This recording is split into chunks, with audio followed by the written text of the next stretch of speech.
بسم اللہ الرحمن الرحیم قال ابشرتمونی علی ان مسنی الکبر فبما تبشرون صدق اللہ العظیم۔ الصلاۃ والسلام علیک یا سیدی یا رسول اللہ وعلی آلک و اصحابک یا نبی اللہ۔ لا تعداد حمد خالق جل والا کی، بے شمار درود و سلام حضور سید الانام آقائے دو جہاں وجہ تخلیق کائنات جناب محمد الرسول اللہ صلی اللہ علیہ وسلم کی ذات مقدسہ پر۔ ناظرین کرام، الحمدللہ آج پھر ایک بار ہم مخاطب ہیں اہل اسلام سے، اہل ایمان سے۔ ہمارا یہ پروگرام سیرت الانبیاء جو کسی تعارف کا محتاج نہیں، مسلسل کنٹینیو ہم کئی مہینوں سے اللہ جل وعلا کے جلیل القدر سچے نبیوں کے ذکر خیر سے الحمدللہ مالا مال ہو رہے ہیں۔ ان دنوں میں حضرت سیدنا ابراہیم علی نبینا کا ذکر خیر چل رہا ہے، ان کی دعاؤں کا، ان کی اداؤں کا، ان کے کمالات کا، ان کے معجزات کا، ان کی آزمائشوں کا، ان کی تبلیغ کا۔ ان دنوں میں ذکر ہو رہا تھا پہلے حضرت اسماعیل علیہ السلام کا، چونکہ تمام اہل کتاب کا اتفاق ہے کہ حضرت اسماعیل علیہ السلام پہلے پیدا ہوئے۔ اب آج کے ہمارے اس پروگرام کے اندر ہم وہ باتیں کریں گے جو حضرت ابراہیم علیہ السلام نے فرشتوں سے کی ہیں۔ انبیاء کرام کا یہ خاصہ ہے، وہ فرشتوں سے باتیں کرتے ہیں، اللہ کی وحی آتی ہے، ملائکہ کو وہ دیکھتے ہیں، زیارت کرتے ہیں، ملائکہ انبیاء کرام کی زیارت کرتے ہیں۔ چنانچہ حضرت اسحاق علیہ السلام کی انہیں بشارت دی گئی۔ قرآن پاک نے سورہ ابراہیم کے اندر اللہ رب العزت ارشاد فرماتے قال ابشرتمونی علیہ، فرمایا گیا کہ تم مجھے بشارت دیتے ہو حالانکہ مجھے بڑھاپا پہنچ چکا ہے۔ تو کس چیز کی تم بشارت دے رہے ہو؟ اظہار تعجب سے پوچھا حضرت ابراہیم علیہ السلام نے ان ملائکہ سے، فرشتوں سے، جو قوم لوط کے اوپر عذاب دینے کے لیے آئے تھے۔ حضرت انبیاء یا حضرت ابراہیم علیہ السلام کا یہ تعجب اللہ تعالیٰ کی قدرت پر ہرگز نہیں تھا کہ اللہ تعالیٰ ایسے کیسے کر سکتا ہے۔ یہ نہیں تھا کہ اللہ قادر نہیں ہے، بلکہ عادت کے برخلاف کام ہونے جا رہا تھا۔ عموماً بڑھاپے میں اللہ تعالیٰ کسی کو اولاد نہیں دیتا یا اولاد نہیں ہوتی، اس کے امر ہیں، اس کا طریقہ کار ہے۔ تو فرشتوں نے عرض کی کہ ہم نے آپ علیہ السلام کو اللہ کے اس فیصلے سے آگاہ کیا، بشارت دی کہ آپ کے ہاں بیٹا ہوگا، اس کی اولاد بہت پھیلے گی، لہذا اپنے بیٹے کی ولادت سے آپ مایوس نہ ہوں۔ تو حضرت ابراہیم علیہ السلام نے یہ بات سنی تو قرآن پاک نے فرمایا قالوا بشرناک بالحق فلا تکن من القانتین۔ تو انہوں نے عرض کیا کہ ہم نے آپ کو بھی بشارت دی ہے، آپ نا امید نہ ہوں۔ اب اس کے جواب میں پھر حضرت ابراہیم علیہ السلام نے جواب دیا فرشتوں کو کہ انبیاء کی یہ شان نہیں ہے کہ وہ اللہ کی قدرت سے مایوس ہوں یا اللہ کی رحمت سے نا امید ہوں، بلکہ فرمایا کہ فرشتوں کا آپ سے یہ کہنا فلا تکن من القانتین ایسے ہے جیسے حضرت لقمان علیہ السلام نے اپنے بیٹے کو، سورہ لقمان کے اندر موجود ہے، فرمایا کہ یا بنیا لا تشرک باللہ، اے میرے بیٹے، میرے بچے، کبھی شرک نہ کرنا۔ اس کا مطلب یہ ہرگز نہیں کہ وہ شرک کر رہے تھے، ہرگز نہیں، بلکہ تنبیہ فرما رہے تھے کہ تم آج بھی مومن ہو، صالح ہو۔ حضرت لقمان فرما رہے تھے بیٹے کو اور تم پر یہ بھی لازم آتا ہے کہ میرے بعد کبھی شرک نہ کرنا۔ اسی طرح یہ بھی اسی طرح لازم آتا ہے کہ وہ نا امید نہیں تھے، بلکہ ایک قدرت کے خلاف بات ہونے جا رہی تھی، اور یہی اللہ کی قدرت معجزہ کمالات ہوتے ہیں۔ پھر حضرت ابراہیم علیہ السلام کا جواب، آپ علیہ السلام نے فرشتوں سے فرمایا کہ میں اللہ تعالیٰ کی رحمت سے نا امید نہیں ہوں، کیونکہ رحمت سے نا امید ہونا انبیاء کا طریقہ نہیں ہے، بلکہ یہ کفار کا طریقہ ہوتا ہے۔ دنیا میں اللہ تعالیٰ کی جو سنت جاری ہے، اس سے یہ بات مجھے عجیب معلوم ہوئی ہے۔ یعنی اللہ تعالیٰ کی سنت تو جاری یہ ہے کہ اللہ تعالیٰ اولاد دیتا ہے، جب لوگ بڑھاپے میں جاتے ہیں تو بڑھاپے میں اولاد نہیں ہوتی، تو یہ بات ذرا عجیب لگی۔ اس کی قدرت سے ہمیں کوئی انکار نہیں ہے۔ قرآن پاک فرماتے قال ومن یقنط من رحمتہ ربہ الا الضالون، حضرت ابراہیم علیہ السلام نے کہا گمراہوں کے سوا اپنے رب کی رحمت سے کون نا امید ہوتا ہے؟ یقیناً جو گمراہ ہوتے ہیں وہی نا امید ہوتے ہیں۔ تو جو صراط مستقیم پر چلنے والے ہوتے ہیں، اور سبحان اللہ انبیاء کرام پیدائشی عارف باللہ، وہ کب اور کیسے نا امید ہو سکتے ہیں؟ جب فرشتوں نے حضرت ابراہیم علیہ السلام کو علم والے لڑکے کی خوش خبری سنائی تو یہ بات آپ علیہ السلام کی زوجہ حضرت بی بی سارہ رضی اللہ تعالی عنہا بھی سن رہی تھی، یا وہ پردے کے پیچھے سن رہی تھی، یا کہیں قرب و جوار میں ان کی باتیں ملائکہ فرشتوں کی بھی اور اپنے شوہر کی پیغمبر حضرت ابراہیم علیہ السلام کی، تو اسے بھی حیرت ہوئی کہ میں بڑھاپے میں پہنچ چکی ہوں، اور وہ حیرت سے چلاتی ہوئی، یعنی تھوڑا اونچی آواز سے بات کرتی ہوئی، اپنے چہرے پر، قرآن پاک فرماتا ہے اپنے چہرے پر ہاتھ مارتے ہوئے کہا کہ وہ عورت کیسے بچہ جنے گی جو بوڑھی ہے؟ اس کے ہاں کبھی بچہ پیدا نہیں ہوا، پہلے بھی نہیں ہوا، اب تو وہ بوڑھی ہو چکی ہے۔ اس بات سے ان کا مطلب یہ تھا کہ ایسی حالت میں بچہ ہونا انتہائی تعجب کی بات ہے۔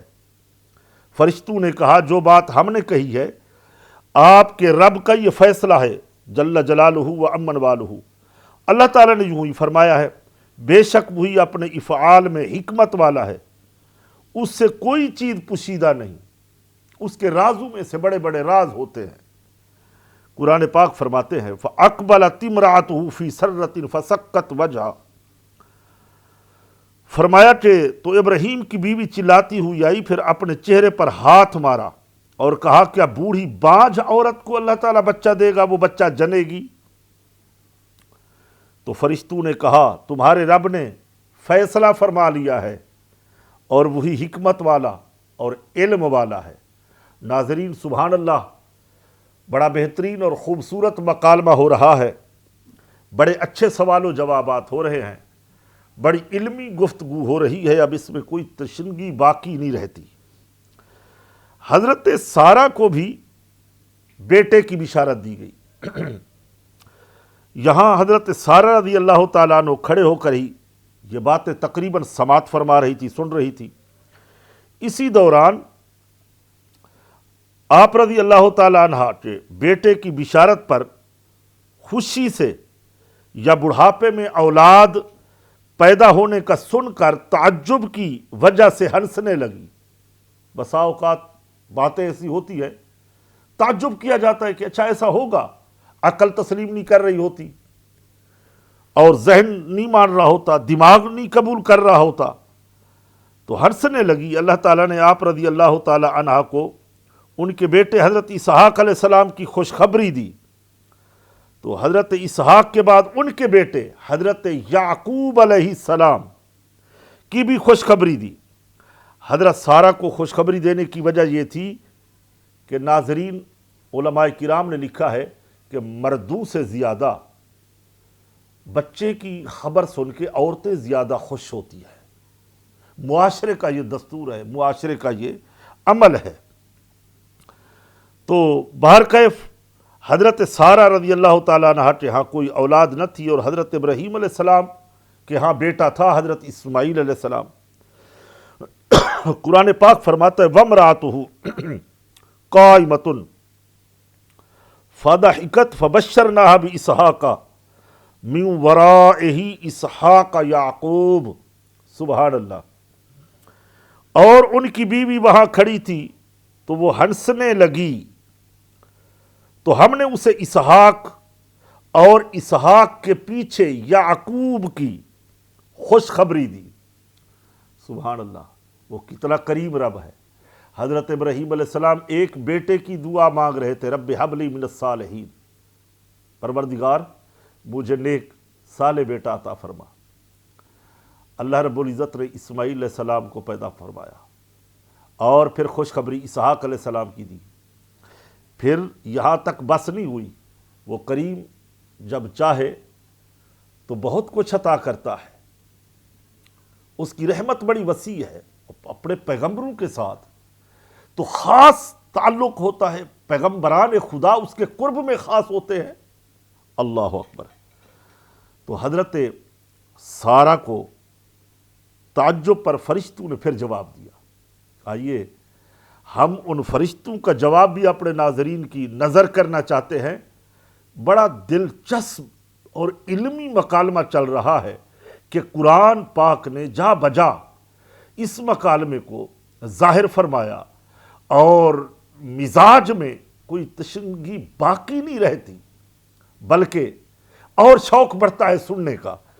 بیٹے اور پوتے کی بشارت سن کر آپ رضی اللہ تعالی عنہ یعنی حضرت سارہ اپنے اور حضرت ابراہیم علیہ السلام کے بڑھاپے کو بنیاد بنا کر تعجب کیا۔ یعنی اللہ کی قدرت پہ تعجب نہیں تھا، بلکہ اپنے بڑھاپے پہ اور اپنے جناب دولہا کے بڑھاپے پہ، اپنے شوہر نامدار کے بڑھاپے پہ، حضرت ابراہیم علیہ السلام کے بڑھاپے پہ تعجب کیا۔ تو فرشتوں نے کہا کہ اے بی بی، اے سارہ، آپ کے لیے تعجب کا مقام نہیں ہے، یعنی آپ جیسی ذہین عورت پیغمبر کی بیوی ہو کر آپ تعجب کرتی ہیں۔ مثلا کوئی کسی کے سامنے ہم ایسی بات رکھیں، وہ پڑھا لکھا ہو، عالم دین ہو، تمام امور پر حاضر جواب ہو، اگر وہ تعجب کرے ہم تو کہتے ہیں آپ کو بھی کیا تعجب ہو رہا ہے ہماری بات پہ؟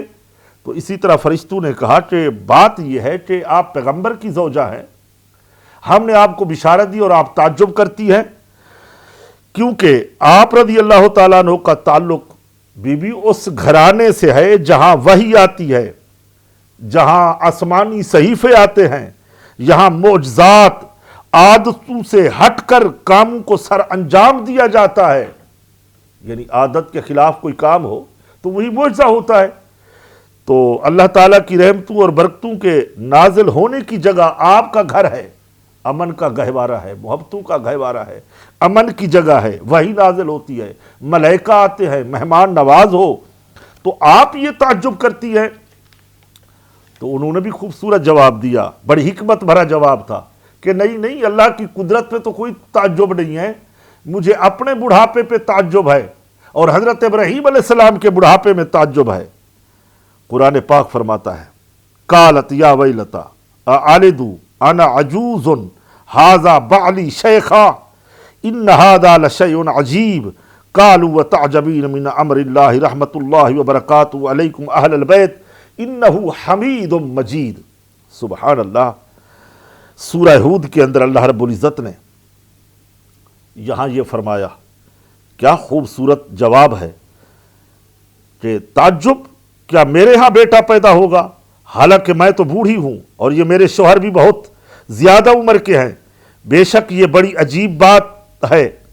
فرشتوں نے کہا کیا تم اللہ کے کام پر تعجب کرتی ہو؟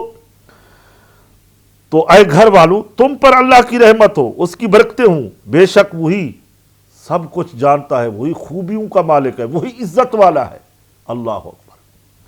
جو بی بی صاحبہ نے الفاظ کہے حضرت سارہ رضی اللہ تعالیٰ عنہ نے، قرآن پاک نے آج تک اپنے اندر محفوظ رکھا ہے۔ یہ میرے قرآن کا معجزہ ہے، یہ میرے آقا کریم علیہ السلام کا معجزہ ہے کہ رہتی دنیا تک پتہ نہیں ہمارے بعد کتنے علماء آئیں گے، امت آئے گی، لوگ پیدا ہوں گے، وہ بھی اسی کو پڑھیں گے، اسی طرح بیان کریں گے، اسی طرح فرمائیں گے۔ اللہ تعالیٰ ان کے مزارات پہ اپنے انوار کی بارش فرمائے، اور اللہ تعالیٰ ان کے صدقے ہماری مغفرت فرمائے، ہماری بخشش فرمائے اللہ تعالیٰ، اور ان کریموں کے صدقے جو انہیں اتنی انعام و اکرام ملے ہیں، اللہ تعالیٰ ان کے حصے میں سے ہمیں بھی عطا کرے۔ تو اس آیت کے اندر ایک دو فائدے ہوئے، میں وہ ناظرین بیان کرنا چاہتا ہوں۔ حضرت سارہ کو قرآن پاک نے اہل بیت کہا، قرآن پاک میں ہے علیکم اہل البیت۔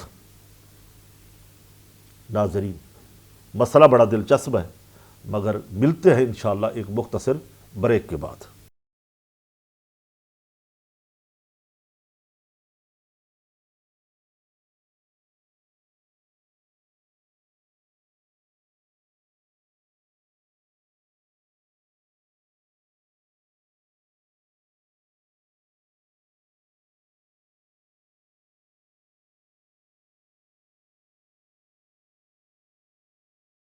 ایک بار پھر پروگرام میں خوش آمدید کہتے ہیں۔ ناظرین کرام، میں عرض کر رہا تھا ایک مسئلہ فقہی اہم مسئلہ، تو ناظرین سماعت کرے اور ہمیشہ کے لیے اس کو ذہن نشین کرے۔ اس آیت میں حضرت سارہ رضی اللہ تعالی عنہا کو اہل بیت کہا گیا۔ قرآن پاک فرماتے ہیں علیکم اہل البیت انہ حمید مجید، کہ جس سے قطعی طور پر ثابت ہوتا ہے کہ انبیاء کرام کی ازواج مطہرات اہل بیت میں داخل ہیں، لہذا مسئلہ حل ہو گیا۔ جب ہم کہتے ہیں مذہب احناف زیادہ قوی ہے کہ حضرت عائشہ رضی اللہ تعالی عنہا اور دیگر ازواج مطہرات رضی اللہ تعالی عنہن تاجدار رسالت صلی اللہ علیہ وسلم کے اہل بیت میں شامل ہیں، تو ہمارا مذہب احناف صحیح ثابت ہوا، کیونکہ نص قرآن سے ثابت ہے۔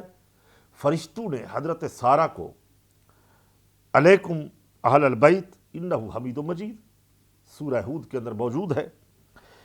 پھر حضرت ابراہیم علیہ السلام کا فرشتوں سے استفسار کرنا، جب حضرت ابراہیم علیہ السلام جان گئے کہ آنے والے مہمان فرشتے ہیں، کھاتے نہیں ہیں پیتے نہیں ہیں، خوشخبریاں سنا رہے ہیں، خوبصورت ہیں، ان سے فرمایا اے فرشتوں، کیا تم صرف بیٹے کی بشارت دینے آئے تھے یا کوئی اور بھی کام تھا آپ کو؟ تو فرشتوں نے جواب دیا دراصل ہم حضرت لوط علیہ السلام کی مجرم قوم کو ہلاک کرنے کے لیے بھیجے گئے ہیں، البتہ حضرت لوط کے گھر والوں اور ان کے متبعین کو جو ان کے تابعین ہیں بچا لیں گے، کیونکہ وہ ایماندار ہیں۔ یعنی ان کے گھر والوں کو اور جو ان کے تابعین ہیں، جو ان کے ساتھ رہتے ہیں، ان کو بچا لیں گے جو ایمان والے ہوں گے۔ ناظرین ایمان شرط ہے۔ تو اسی طرح سورہ زاریات کے اندر اللہ رب العزت فرماتے قال فما خطبکم ایھا المرسلون قالوا انا ارسلنا الی قوم مجرمین لنرسل علیہم حجارۃ من طین مسومۃ عند ربک للمسرفین۔ ابراہیم علیہ السلام نے فرمایا تو اسے بھیجے ہوئے فرشتوں، پھر تمہارا کیا مقصد ہے؟ کہ انہوں نے کہا بے شک ہم ایک مجرم قوم کی طرف بھیجے گئے ہیں تاکہ ان پر لگائے گئے پتھر برسائیں جن پر تمہارے رب کے پاس حد سے بڑھنے والوں کے لیے نشان لگائے ہوئے ہیں۔ اللہ اکبر۔ سورہ حجر کے اندر اللہ رب العزت ارشاد فرماتے قال فما خطبکم ایھا المرسلون قالوا انا ارسلنا الی قوم مجرمین الا آل لوط انا لمنجوہم اجمعین۔ فرمایا اے فرشتوں تمہارا ابھی آنے کا کام کیا ہے؟ تو فرشتوں نے عرض کیا ہم ایک مجرم قوم کی طرف بھیجے گئے ہیں سوائے لوط کے گھر والوں کے، بے شک ان سب کو ہم بچا لیں گے سوائے ان کی بیوی کے، کہ ہم طے کر چکے ہیں وہ پیچھے رہ جانے والوں میں سے ہے، یعنی وہ کافروں کے ساتھ ان کی بیوی ملی ہوئی ہے۔ تو اس آیت سے فرشتوں نے جو یہ کہا کہ انا لمنجوہم اجمعین، کہ اس سے معلوم ناظرین یہ ہوتا ہے کہ اللہ تعالی کے بعض کام اس کے پیارے بندوں کی طرف منسوب کرنا جائز ہے، اور منسوب کیے بھی جا سکتے ہیں، جیسا کہ عذاب سے بچا لینا۔ فرشتوں نے کہا کہ ہم ان کو عذاب سے بچا لیں گے۔ اب عذاب سے بچانا تو اللہ تعالیٰ کا کام ہے، مگر فرشتوں نے کہا کہ ان سب کو ہم بچا لیں گے۔ لہذا مسلمان یہ کہہ سکتے ہیں کہ اللہ تعالیٰ کے حبیب صلی اللہ تعالیٰ علیہ وسلم کے اللہ تعالیٰ کے حکم سے عذاب سے بچائیں گے، اور یوں بھی کہہ سکتے ہیں کہ یا رسول اللہ صلی اللہ علیہ وسلم ہمیں دوزخ سے بچا لیں۔ لکھا یا رسول اللہ انظر حالنا، یا حبیب اللہ اسمع قالنا، اننی فی بحر ہم مغرق خذ یدی ساحل لنا اشکالنا۔ اللہ اکبر۔ دراصل یہ وسیلے کی طرف ایک نسبت کی بات قرآن پاک نے اس مسئلے کو بھی حل کر دیا۔ محترم سچ ٹی وی کے ناظرین، ہمارا یہ پروگرام سیرت الانبیاء اصلاح امت کے لیے ہوتا ہے۔ ہم اپنے کوئی علم کی شہرت کی دھاک بٹھانا نہیں چاہتے، ہم اس پیغام کو فی سبیل اللہ امت تک پہنچانا چاہ رہے ہیں، اور سیرت سے ہمارے لوگ مسلمان اہل ایمان سیکھیں اور عبرت حاصل کریں جو قومیں برباد ہوئی، غرق ہوئی۔ تو فرشتوں کے کلام الا امرأتہ قدرنا، یہاں ایک سوال ہے۔ سوال یہ پیدا ہوتا ہے کہ حضرت لوط علیہ السلام کی بیوی کا پیچھے رہ جانے والوں میں سے طے کرنا اللہ تعالیٰ کا کام ہے، تو فرشتوں نے اس کی نسبت اللہ تعالیٰ کی طرف کرنے کی بجائے اپنی طرف کی کہ ہم اسے بچا لیں گے۔ تو اس کا جواب امام فخر الدین رازی تفسیر کبیر کے اندر، جو بہت بڑا ایک علم کا دسترخواں ہے، وہ فرماتے ہیں کہ فرشتوں نے طے کرنے کی نسبت اپنی طرف اس لیے کی کہ انہیں اللہ رب العزت کی بارگاہ میں خاص مقام حاصل ہے، اور انہیں قرب حاصل ہے۔ جیسے بادشاہ کے خاص وزیر ہوتے ہیں، مشیر ہوتے ہیں، لوگ ہوتے ہیں، تو وہ یہ کہتے ہیں ہم نے اس طرح تدبیر کی ہے، ہم نے اس طرح حکم دیا ہے، ہم نے یہ فیصلہ کیا ہے۔ تو تدبیر کرنے والا، حکم دینے والا دراصل کون ہوتا ہے؟ بادشاہ ہوتا ہے۔ تو یہ لوگ اس لیے کہتے ہیں کہ اس کا کلام محض ان کی مراد بادشاہ کے پاس سے جو انہیں وہ مقام حاصل ہوتا ہے، کلی اختیارات ہوتے ہیں، اجازت ہوتی ہے کہ تم یہ نسبت کر لو، تمہارے لیے جائز ہے، یہ اختیار تمہارے پاس ہے، یہ محکمہ تمہارے پاس ہے۔ تو اسی لیے امام فخر الدین رازی فرماتے ہیں کہ مقام و مرتبہ ظاہر ہوتا ہے، تو اسی طرح ان فرشتوں نے اس کلام کو اللہ تعالیٰ کی بارگاہ میں انہیں حاصل مقام و مرتبہ ظاہر کیا۔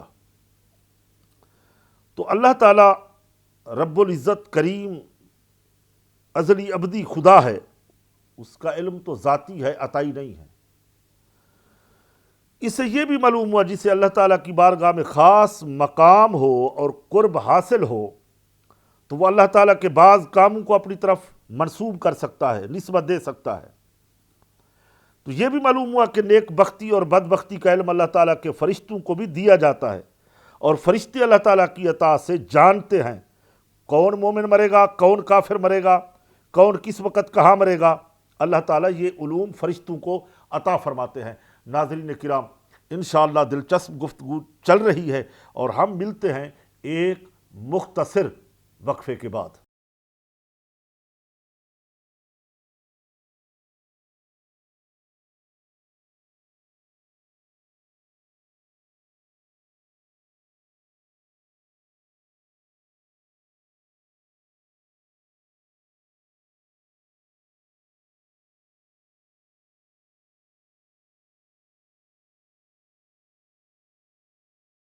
ایک بار پھر پروگرام سیرت الانبیاء میں ہم آپ کو خوش آمدید کہتے ہیں۔ ناظرین، قوم لوط سے بارگاہ الہی میں عرض کی گئی، جب حضرت ابراہیم علیہ السلام کے دل میں پیدا ہونے والا خوف نہ رہا اور بیٹے کی خوشخبری ملنے کے سبب وہ دور ہوا، تو آپ علیہ السلام نے اللہ تعالیٰ سے حضرت لوط علیہ السلام کی قوم کے بارے میں کلام اور سوال کرنے لگے فرشتوں سے۔ چنانچہ قرآن پاک میں ہے، حضرت ابراہیم علیہ السلام پر فلما ذهب عن ابراہیم الروع وجاءتهم البشرى یجادلنا قوم لوط۔ پھر جب ابراہیم علیہ السلام سے خوف زائل ہو گیا تو اس کے پاس خوشخبری آ گئی، تو ہم سے قوم لوط کے بارے میں جھگڑنے لگے۔ یجادلنا، جمہور مفسرین کرام کافی کثیر تعداد میں یجادلنا فی قوم لوط کا معنی یہ کرتے ہیں کہ حضرت ابراہیم علیہ السلام ہمارے بھیجے ہوئے فرشتوں سے قوم لوط کے بارے میں جھگڑنے لگے۔ حضرت ابراہیم علیہ السلام کا جھگڑنا یعنی کلام اور سوال یہ تھا کہ آپ علیہ السلام نے فرشتوں سے فرمایا قوم لوط کی بستیوں میں اگر 50 ایماندار ہوں گے تو بھی انہیں ہلاک کرو گے؟ تو فرشتوں نے کہا نہیں۔ پھر فرمایا اگر 40 ہوئے ایماندار تو ہلاک کرو گے؟ فرمایا نہیں۔ اگر 30 ہوئے تو فرمایا نہیں۔ تو حضرت ابراہیم علیہ السلام نے فرمایا کہ یہاں تک کہ اگر ایک مرد مسلمان ہوا موجود ہوگا تب بھی ہلاک کرو گے؟ تو انہوں نے کہا نہیں۔ تو آپ علیہ السلام نے فرمایا تو اس میں حضرت لوط علیہ السلام تو موجود ہیں، تو اس پر فرشتوں نے کہا کہ ہمیں معلوم ہے جو وہاں ہیں، ہم حضرت لوط علیہ السلام اور ان کے گھر والوں کو بچائیں گے، البتہ ان کی بیوی کو نہیں، چونکہ وہ ایمان والی نہیں ہے، اللہ اکبر، بلکہ اپنی قوم کے ساتھ ملی ہوئی ہے۔ تو حضرت ابراہیم علیہ السلام کا مقصد یہ تھا کہ آپ عذاب الہی میں تاخیر چاہتے تھے، سوال پہ سوال کرتے جا رہے، یجادلنا قرآن نے فرمایا، یعنی جھگڑ رہے تھے ملائکہ سے، ایک سے ایک تعویل ہوتی جا رہی تھی، ایک سے ایک مقصد ہوتا جا رہا تھا، باتوں سے باتیں بنتی جا رہی تھی، عاشق و معشوق رمز است کرامن کاتبین را خبر نیست۔ تو یہاں پھر عذاب الہی میں تاخیر ہو جائے اور وہ لوگ کسی طریقے سے کفر اور گناہوں سے باز آ جائیں تو انہیں تھوڑی سی فرصت مل جائے، انہیں تبلیغ ہو جائے، مقصد یہ تھا۔ تو جب حضرت ابراہیم علیہ السلام کا فرشتوں سے سلام اور کلام کا سلسلہ دراز ہوا، گفتگو بڑھ گئی، تو فرشتوں نے حضرت ابراہیم علیہ السلام سے عرض کی کہ اے پیغمبر علیہ السلام، آپ اس بحث کو ختم کریں، کیونکہ آپ کے رب کی طرف سے حضرت لوط علیہ السلام کی قوم پر عذاب نازل ہونے کا فیصلہ ہو چکا ہے، لہذا اس عذاب کے ٹلنے کا اب کوئی وقت باقی نہیں رہا، کوئی صورت باقی نہیں ہے۔ تو قرآن فرماتا ہے یا ابراہیم اعرض عن ھذا انہ قد جاء امر ربک وانہم آتیہم عذاب غیر مردود۔ اللہ اکبر۔ ہم نے فرمایا اے ابراہیم اس بات سے کنارہ کشی کر لیجئے، بے شک تیرے رب کا حکم آ چکا ہے اور بے شک ان پر ایسا عذاب آنے والا ہے جو پھیرا نہ جائے گا۔ تو اس سے معلوم ہوا کہ تقدیر مبرم کسی صورت میں نہیں ٹل سکتی۔ انبیاء کرام کی اللہ عز و جل کی بارگاہ میں بڑی عزت ہے اور بڑا لاڈ ہے، تو اللہ عز و جل ان کی تقدیر مبرم کے خلاف دعا کرنے سے اپنے پیغمبروں کو روک دیتا ہے کہ اس سلسلے میں دعا نہ کی جائے۔ اب ناظرین، جب اللہ نے بیٹا دیا حضرت اسحاق علیہ السلام تو حضرت ابراہیم علیہ السلام نے یہاں دعا فرمائی۔ ناظرین، بڑا دلچسپ واقعہ ہے، یہ احسان ہے اہل ایمان پر، ہمارے اس چینل کا، میری مراد سچ ٹی وی، سچ کا کہ سچ کا پیغام ہر جگہ پہنچ رہا ہے اور امت سے فیض یاب ہو رہی ہے۔ جب حضرت اسحاق علیہ السلام کی ولادت ہوئی تو حضرت ابراہیم علیہ السلام نے اس کا شکر ادا کیا اور بارگاہ الہی میں عرض کیا۔ قرآن پاک نے اس کو بھی بیان کر دیا، آئیے سماعت کریں۔ اللہ عز و جل فرماتے ہیں الحمدللہ الذی وہب لی علی الکبر اسماعیل و اسحاق ان ربی لسمیع الدعاء۔ سبحان اللہ۔ الحمدللہ الذی، تمام تعریفیں اس اللہ کے لیے ہیں جس نے مجھے بڑھاپے میں اسماعیل اور اسحاق دیے، بے شک میرا رب دعا سننے والا ہے۔ قبلہ سنتا بھی ہے پیغمبروں کی، قبول بھی فرماتا ہے۔ یہی تو فرق ہے کہ نبی میں اور غیر نبی میں اللہ اپنے پیاروں کی دعاؤں کو ضرور سنتا ہے، قبول بھی فرماتا ہے۔ یاد رہے ایک بات کہ حضرت اسماعیل علیہ السلام کی ولادت اس وقت ہوئی جب حضرت ابراہیم کی عمر شریف 99 برس تھی، یعنی 1 سال کم 100 سال۔ 99 برس کی ہو چکی تھی اور حضرت اسحاق علیہ السلام کی ولادت اس کے کئی سال بعد میں ہوئی۔ تو جب اللہ نے یہ بیٹے دیے، شہزادے آئے، پھر اللہ کی تعریف فرما رہے الحمدللہ الذی، مولا تمام تعریفیں تیرے لیے ہیں، تو ہی حمد کے لائق ہے، تو ہی شان کے لائق ہے۔ ناظرین، یقیناً انبیاء کی دعا، پیغمبروں کی دعائیں ہمارے قرآن نے بیان فرمائی۔ جب آج کوئی نعمت ملے، بیٹا ملے، رزق ملے، دولت ملے، حج کا ویزا آ جائے، عمرے کا ویزا آ جائے، تو یہ ساری اللہ کی نعمتیں ہیں، تو ہمیں شکر ادا کرنا چاہیے۔ تو آئیے، یہاں ہمارے پروگرام کا وقت ختم ہوا چاہتا ہے اور ہمارے سچ ٹی وی کے ناظرین جانتے ہیں کہ ہم آخر میں اجتماعی دعا کرتے ہیں، اور دعا عبادت کا مغز ہے۔ الدعاء مخ العبادہ۔ دعا کا طریقہ سنت یہ ہے کہ ہتھیلیاں آسمان کی طرف سینے کے برابر ہوں اور دل جمی کے ساتھ اپنے رب سے مانگیں اور انشاءاللہ آمین کہیں تو نیک مقصد کی دعا پوری ہوگی۔ الحمدللہ رب العالمین والصلاة والسلام علی سید الانبیاء والمرسلین ما هو اہل۔ اللہم ربنا ولاخواننا الذین سبقونا بالایمان ولا تجعل فی قلوبنا غلا للذین آمنوا ربنا انک رؤوف رحیم۔ رب اجعلنی مقیم الصلاة ومن ذریتی ربنا وتقبل دعا ربنا اغفر لی ولوالدی وللمؤمنین یوم یقوم الحساب۔ اے ساری کائنات کے معبود برحق، ہماری دعاؤں کو، التجاؤں کو بارگاہ میں قبول فرما۔